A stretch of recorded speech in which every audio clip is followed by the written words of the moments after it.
Financial Fridays with Brandy and Sheila. So today we want to talk to you about what if my lender tells me no? Ooh, that's a big one. Yeah.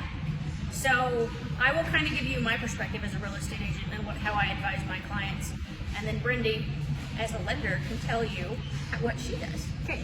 So when I'm meeting with my clients for the very first time, trying to get them through this process, I always ask them if they have spoken to a lender and know where their financials are sitting. Sometimes they say yes, sometimes they say no. And I always say, hey, you know what? You have a right to make a choice. This is a huge financial investment that you're making. You need to be able to work with somebody that can give you what you need and that can communicate with you and will help you in that way. I have tons of lenders that I can send you to as a real estate agent. I usually only pick 2 or 3 that I know are going to do a really good job that I've done transactions with, that I know from my experience will communicate with me and not hold up our deal. But I always advise my clients to speak to more than one lender, because they're going to have different programs, they're going to have different things that they can do for you, and they're going to treat you differently because they're people. So I always just advise my clients, hey, call these 3 people and see which one fits best for you, and if one of them tells you no, let's call somebody else.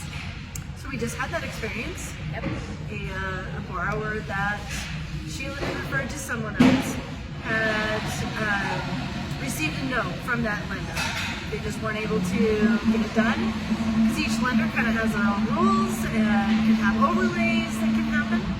And so Sheila called and said, hey, I need you to talk to my borrower. So we talked to her borrower, and we were actually able to get them qualified. We were able to work through some of the idiosyncrasies that were happening with the income, and got them qualified, and they just closed on their home. So just because the one lender has said no doesn't mean all lenders say no. It's definitely worth looking around, shopping, and making sure, and finding someone who you know that if they're going to tell you no, they're going to tell you why they're saying no, and you can be confident in if I just need to make a different plan or if I do need to talk to someone else. So, Brandy, as a real estate agent, I don't answer this question. I always ask them to ask the lenders. But is there a shopping window for lenders? Because I don't want to ding my credit more than once. Like, what does that look like? So you can have someone, you can shop for your loan for 45 days.